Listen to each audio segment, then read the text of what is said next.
Despite all the Lane Kiffin rumors, look for the Ole Miss Rebels to really be ready to play.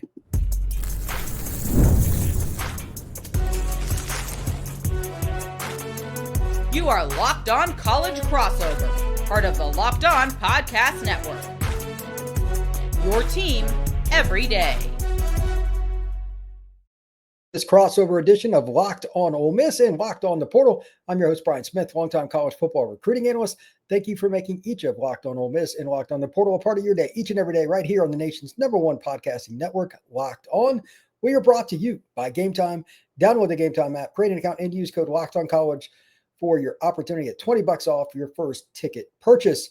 We're going to be talking about the predictions for the Egg Bowl, Ole Miss versus Mississippi State from Starkville, who, what, when, where, and why. Key players, which guys are going to step up or be abused in this game.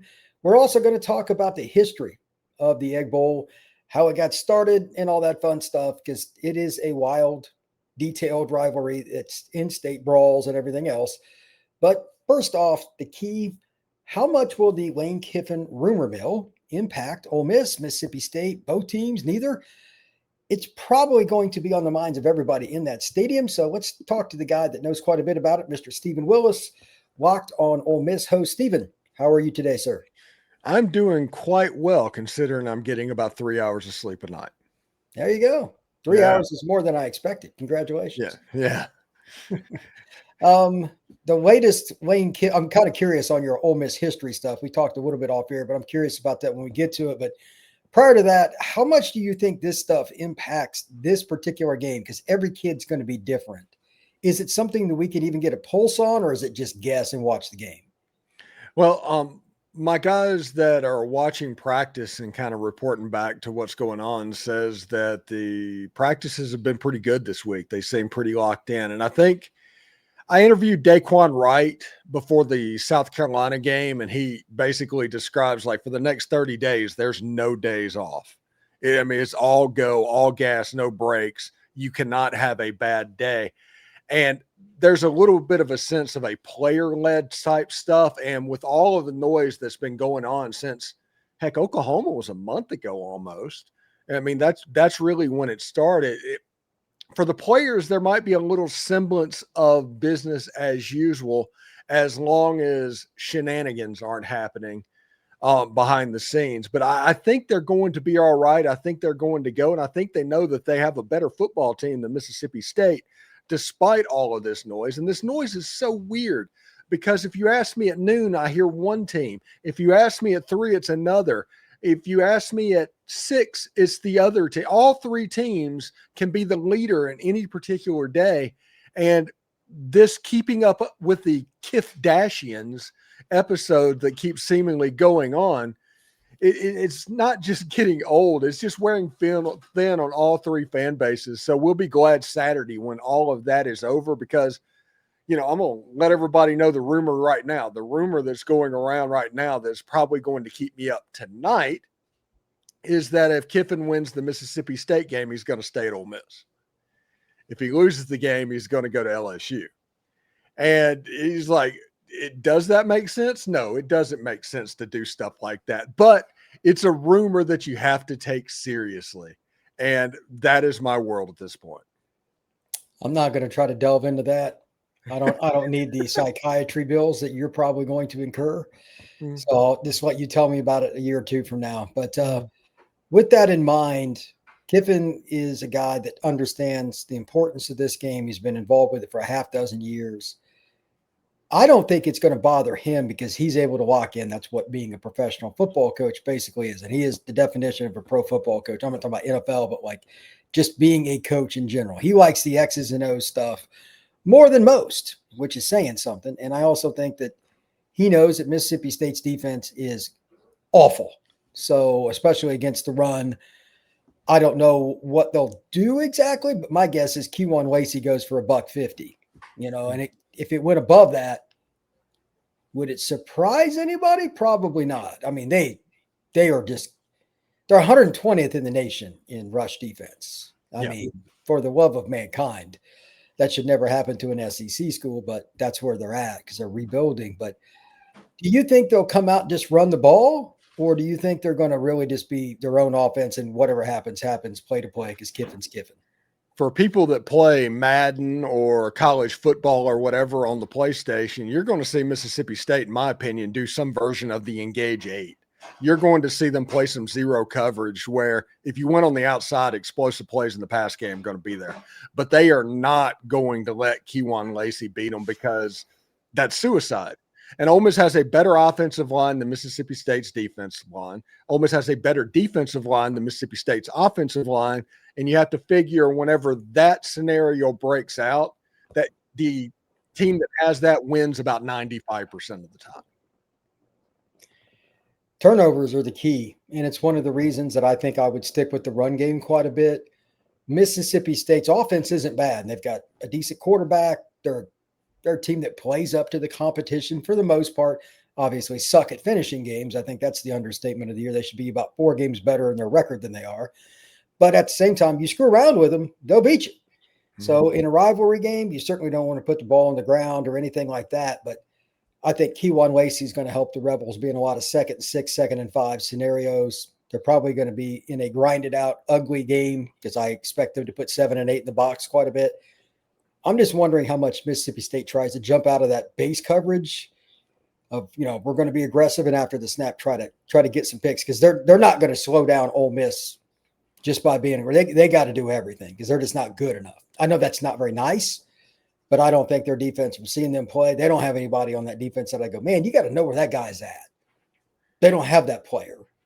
So they got some good ones, but they don't have Suntarine Perkins. They don't have that guy. They got some guys a notch down, and that's fine. But nobody Ole Miss has to scheme around to the extent that Perkins can make you scheme. So I think this game could be weird, and you're right. I think it's going to be 2nd and 6, 3rd and 2, 1st and 10, 2nd and 6, 3rd and 2, 1st and 10. And that's going to cause the clock to move. And Mississippi State's going to be on the field for 80 plays, and Ole Miss is going to have 35 and a half to 40 minutes of time of possession, because that's the one thing that Lane Kiffin and Ole Miss's offense does this year that they haven't done in the past. They will play slow if they need to. Against Oklahoma, they had 35 minutes. Against South Carolina, against Florida, they had 38 minutes of time of possession. They're going to play slow, and they're going to wear you out, and this is going to be weird sounding like it's coming from an Ole Miss perspective because they're usually the team that other teams do this to, but they're just going to out-depth Mississippi State to where the play count is going to get to the point where that 2nd and 6 becomes a 2nd and 3. And that happens in the second half, and they can kind of open it up. I expect it to be tight and cagey early, just like an Egg Bowl normally. I expect at the end of the game, Ole Miss is going to pull away. There you go. Later in the game, I've got Ole Miss winning the game too. I'll talk about my prediction later. But when we come back, I want to talk a little bit about the history of the rivalry, why fans get into it so much, and why you think that the state kind of stops. I mean, every state's got a game. But why is this one different? That is going to be next here on this crossover Locked on Ole Miss and Locked on the Portal. Today's show is brought to you by FanDuel. The NBA is back, and there's no better place to get in on the action than FanDuel, the official sports betting partner of the NBA. Even if you missed the start of the game or want to ride the hot hand, FanDuel has live bets on everything from who will score next to fourth quarter comebacks. Plus, you can even combine your live bets into a same-game parlay for a shot at a bigger payout. It keeps every game exciting, especially when your team's making that late push. Right now, FanDuel is giving new customers $300 in bonus bets when your first $5 bet wins. Head to FanDuel.com and sign up and run your game with FanDuel, the official sports betting partner of the NBA. Thank you once again for making Locked on Ole Miss and Locked on the Portal a part of your day, each and every day, right here on the Locked On Podcast Network. Please like and subscribe if you have not already and become an everydayer. Stephen, when we talk about rivalries, everybody has their opinion on the best rivalry, but everything's dependent on the denominator. Everybody has a different common denominator, so there's never like an equal apples to apples conversation. Give me your definition of why, for regardless of what teams you root for, the Egg Bowl is one that is very fun, and it is mentally challenging for the entire state because families get into tizzies over it and everything else. Why is it such a heated rivalry? Mississippi State was created because the people were against Ole Miss. Even before they played sports, Mississippi State was created to be the other side of Ole Miss back in whenever it happened, whenever State was done. Ole Miss is where the doctors and lawyers and all the money in the state was going to at that time. So Mississippi State became the agricultural school, the farm school, the lower middle class school. And that manifested from the very beginning of those two schools getting together and just absolutely hating each other. They started playing football in the early 1900s, and Mississippi State won like the first 17 games or something like that. Ole Miss finally won a game in 1927 or 1926. I forget about which year. And Ole Miss ran on the field to try and tear the goalposts down in Mississippi State. That resulted in a brawl that involved people hitting people with folding chairs and things like that. It was out of hand. It was ugly. It was honestly everything you think the Egg Bowl should be. And that required them, hey, let's create a trophy that we play for, that we can positively inject some of that passion into. So the Egg Bowl started at that point, and Ole Miss has dominated the Egg Bowl series. I think Mississippi State has to win like the next 50 or something like that for the series to break even for the Egg Bowl. But that is the background of the socioeconomic and all of that stuff and how the Egg Bowl got created. Now, Mississippi as a state has been the poorest state in America, give or take, for the better part of this whole time. There's no professional sports in the state. There's nobody paying attention really to the state. And Mississippi is a very prideful state on top of everything. People that live there are proud to be from there. So Ole Miss and Mississippi State annually became the biggest game of the year. It was played in Jackson Veterans Memorial Stadium starting in about 1971. And that went into like 1990 before it moved back on campus. And that game became the stick a pin in it. This is going to be a big deal. And it grew and it grew. And once it got on campus, there was Billy Brewer and Jackie Sherrill, who just hated each other for whatever reason. They did not like each other. And that caused 10 years of that rivalry going up. And then Hugh Freeze and Dan Mullen kind of took the torch from there in the 2000 teens. And it just went through the roof to the point where Mississippi State was okay with burning their own house down as long as Hugh Freeze and the Ole Miss Rebels did not make the run anymore. We can't have them escaping from us. Then Lane Kiffin gets hired. Shortly after, we can't do anything different. Let's go get Mike Leach. It's very much a give and take. I call this the best rivalry in sports. And the reason that people don't know about it is because they choose not to. I call the Iron Bowl the Great Value Egg Bowl. Seriously, it's like we've got Egg Bowl at home. That's what that is.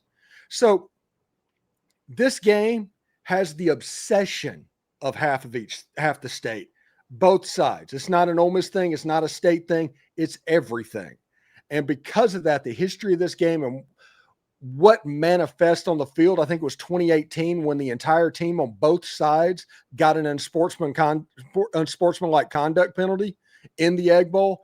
You've had two separate players, get penalized for fake peeing in the end zone. I mean, there's some absolutely ridiculous stuff, and there's been multiple brawls that have happened in this game. I talked to Bill Flowers, who played wide receiver at Ole Miss with Eli Manning. He said the difference in this game and games like the Iron Bowl and the game Michigan-Ohio State is that those games, you respect the opponent. In this Ole Miss Mississippi State game, neither side respects the other, not even a little bit. And because of that, you get annex, you get all of the stuff that we love. And honestly, if we're going to be real, Brian, this game should be on Thanksgiving night because it deserves to be on Thanksgiving night. Well, I don't get to make that rule, but they don't want to fight with the NFL is my guess. But nonetheless, I get what you're saying. I think that the Egg Bowl is one of the more fun games, and it traditionally has a few moments in it from a play calling standpoint, from a guy that you're like, well, he wasn't that great this year. Why is he having a great game? Like there's always something goofy about it. And it could be a game where one of them's favored by 2 touchdowns over the other, and it's still a 3-point game with 4 minutes to go and somebody's got the ball trying to ice it or trying to go down and kick the tying field goal or win it with a TD. When was the last time that this game wasn't even remotely competitive? When was the last time one team destroyed the other, like 30 points or something like that? In 2016, Hugh Freeze's last game at Ole Miss, Mississippi State came to Vaught Hemingway Stadium in Oxford and won like 55-20. Wow. Okay, that's a beatdown for sure. Yeah, Hugh wasn't planning to go out. He wasn't getting fired. He got fired that next summer for the escort thing. Oh boy, yeah, but he got to wear that a little bit. But yeah, that's the last time it's been completely one-sided. Now, Ole Miss has kind of had its way, but it hasn't really been a blowout. In 2008, Ole Miss beat them 45-0 and sacked the quarterback 13 times, and Mississippi State had like 36 total yards for the game. I mean, that was a beatdown. But yeah, so every now and about once every 10 years, a game like that happens. Indeed. When we come back, we're going to talk about the key players and predictions. Egg Bowl time, Locked on Ole Miss and Locked on the Portal. Today's show is brought to you by Gametime.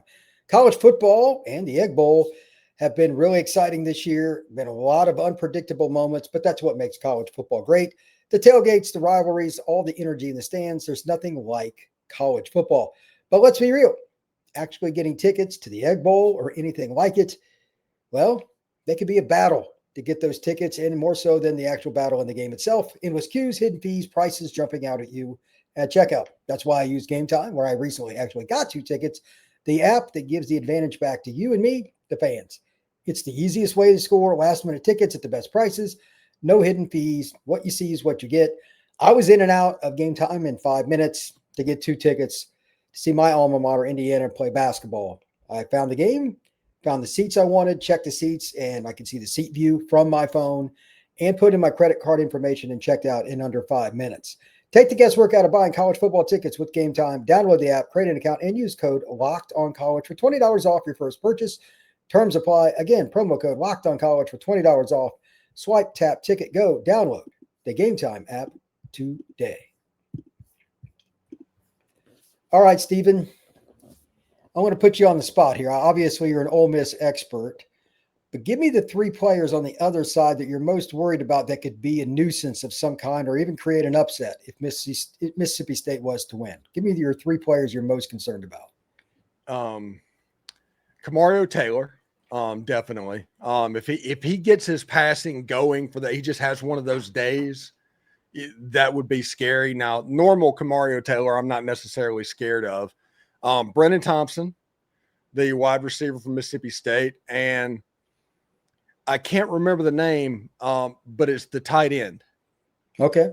Yeah, it's the number 8 or number 9. Well, I mean, Mississippi State always seems to be able to throw the ball. It's when the other team's throwing the ball that I'm worried about Mississippi State or running it.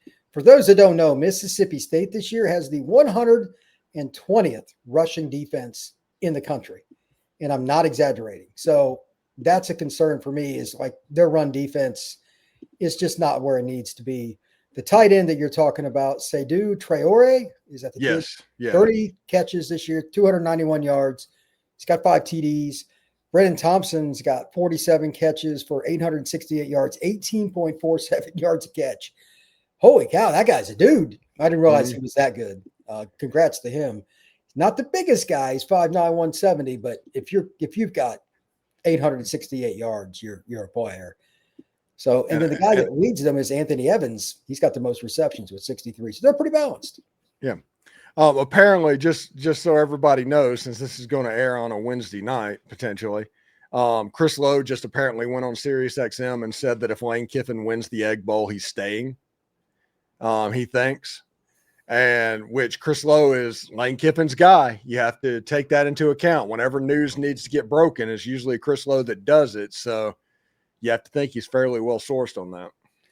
I wouldn't be surprised at anything Lane Kiffin does. You know why? Because it's Lane Kiffin. Yeah. Well, I was joking with somebody is like, if he comes back, the good news is I can do this again next year. I mean, it's one of those things like it's going to happen. Okay. Cause it's not like he's going to have an extension where the buyout jumps up to $50 million. It's still going to be a $10 million buyout or something like that. Yeah. But if he doesn't take LSU or Florida, I don't know where he would go. So I think that would just leave Bama. Miami maybe at some point if Cristobal ever left, but that would probably be way, way down the line. Yeah. And if he comes back to Ole Miss, if that is, he has several years of image rehabilitation that he is going to have to do. So yeah, that's an interesting topic. The next time you and I do a show, if he does come back, that's the number one topic. Because like there's gonna be some fans that just aren't gonna like him anymore. Yeah, that's my guess. Which to each their own. He's got some work now. Winning lobotomizes everybody. And that's just the way it is. Winning is the great lobotomizer. True. But it's going to be difficult and more transactional right now moving forward after what just happened, after being terrorized essentially for a month. We'll take you back. We like winning. Winning's fun. I hope he stays personally, but yeah, I get what you're saying. There's still some, shall we say, scar tissue that has been built around. I know Mr. Willis in particular here probably has some because he gets all the phone calls and texts and is like, really? Do I got to answer this too? You know, like some of them you're probably like, I don't even know about this. Yeah, it's like, this doesn't even sound right. They're sending you tweets from people from Penn State that just happens to be saying, it's like, okay, guys, we're fine. We'll see what's up. He's not going to Penn State. That would be a terrible fit. No, that would be awful. He likes blue water a little bit too much for that. And the Atlantic Ocean isn't blue water. Yeah, it's a little different. As for your keys to the game, any key player for Ole Miss, especially if you've got somebody outside of like, Cayden Lee and there's some obvious names, Trinidad Chambliss, anybody outside the normal mix that you think needs to be given a little kudos before the game even starts? Daquan Wright. I think Mississippi State is going to be so focused on stopping the first ever Doak Walker Award finalist that Ole Miss has ever had in Keywan Lacey. Right. They've never had another. They've never had one before. They're going to be so confident on that. They're going to RPO them to death. And the interior receivers like Cayden Lee and Winnie Watkins and Daquan Wright, they're going to be able to take advantage of the middle of the field. I do believe. And that's where you're going to really unlock that defense. So Daquan Wright and Winnie Watkins. For me, it's Patrick Kutas. He is healthy, isn't he? He is. I think that I know it's boring, but 2nd down and 6 never goes out of style. Nope. And if they can control the interior, he's a big offensive guard. He might be the most valuable guy in the game, and nobody's going to call his name. It's not going to happen. But he's at least you better not. You better not call. Yeah, if you're calling it a lot, that means it's holding and jumping off sides. So that's not good. Don't do that, Patrick. Let's avoid that. But that means that he's doing his job and making sure the quarterbacks are protected, and your running game is not just flourishing, but has a chance. I'll be surprised. Would you go over or under 200 rushing yards for the Rebels? I'm going to say over. I'm going to say over as well, but with Lane, whenever you play somebody that is mismatched running the ball, sometimes the numbers aren't as high because they're going to RPO you to death because they know the defense is going to take advantage of that. So it could be something that Keywan Lacey rushes for $130 and 2 touchdowns, and Trinidad Chambliss is actually the weapon that unlocks their defense using the players out in the pass pattern. So we'll see how it looks. I'm curious to see what it looks like, really. Yeah, I mean, I agree with you that the Bulldogs will bring a lot of guys into the box, 6 to 8 guys on every play. They're not going to play the light 5-man box because of Lacey. I don't think they'll play a lot of 6-man box because I think they'll bring a safety down late. They'll do some different things. As Saban likes to call rat in the hole, they'll bring a guy down, switch from cover 3 to cover 2, cover 2 to cover 3, and then just play some cover 0 and roll the dice. By the way, good luck with that with the receiving core that Lane is established in Oxford, but this is the Egg Bowl. Whenever we think we figured it out, the exact opposite will transpire. I've been a part of that prediction more than once with the Egg Bowl, and I'm guessing you probably have as well. So that's hey, I was in the stadium for the immaculate deflection where the wind blew back the field goal.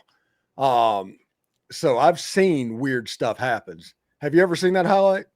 What year was that? 1983. There was a 27-yard field goal attempted by Mississippi State. Mississippi State was down 24-23. Mississippi State had an all-conference kicker. It was going dead down the middle. It was true. There was a gust of wind that stopped the football and knocked it straight down. It was the game that God proved that he was an Ole Miss fan, not a Mississippi State fan. There you go. Fair enough. I'm going to look it up on YouTube. Look it up on YouTube. It's pretty weird. That is pretty odd. That's got to be like a 50-mile-an-hour gust of wind. That's crazy. Mm-hmm. I'm going to go 31-20 Rebels. They're favored. Let me see here. I believe by like 7.5. Do you think that's too? I thought that was a little low. I'm not a gambler. Did you think that was a little low on the point spread? That's what FanDuel's got. I do. It only dropped down that low because of all of the noise. It was a digit line. Ole Miss is probably favored by 11 or 12. Otherwise, I'm going with a low-scoring game. One of the only props that you can almost always count on in this game is that the under is going to hit. So I'm going with 24-14. Ole Miss wins the game. They don't play their best, but they play good enough. I'm sure you would sign up for that right now. So that's, that gets you to 11-1. Last question. I just thought about this. If Kiffin leaves, do you think the committee will penalize Ole Miss by dropping him a couple of spots? I think they will. I'm not saying I agree, but I think they will. What's your take on that? They shouldn't, honestly. They shouldn't, because it isn't a similar thing to Jordan Travis and the 4-team playoff when that happened, because that affected the team that was on the field. Ole Miss retaining their offensive and defensive coordinator and everything around there, everything except a head coach. And you're going to replace that head coach with a former NFL head coach is going to be the interim. So the team should be all right one way or another, but I get the people asking questions of whether or not it's going to happen, but it should not happen, because the same people are going to be on the field doing what they have to do, going through practice, everything. They're not going to change the system in a week. Lane Kiffin didn't beat Oklahoma. Lane Kiffin didn't beat Florida. Lane Kiffin didn't beat the Citadel. It was the players on the field. And I have a hard time thinking a group of athletic directors are going to punish a group of kids because the adult did this. So that's something I come back to. I think the athletic directors are going to ask the question, if it comes down to it, and say, what if this was my school? And sanity is going to play out in the end. It could be. I don't trust anything with humans, regardless, good or bad, because me either. So it is what it is. Yeah, nobody's laughing at automatic qualifiers now. No, they're not. Stephen, tell everybody where they can find your work, my friend. Tune into the Locked On Ole Miss podcast on YouTube or wherever you listen to podcasts. You can hit me up on social. We have live streams periodically. We talk about all the rumors. We talk about all the fun. It's basically the whole business model, just so you know, is this is a place where you can have fun following Ole Miss sports. If you're interested in having fun, come hang out with us. All right. I appreciate it, sir. You can find the Portal Podcast on Apple, Spotify, YouTube, and anywhere you get your pods. This has been Locked On Ole Miss and the Portal.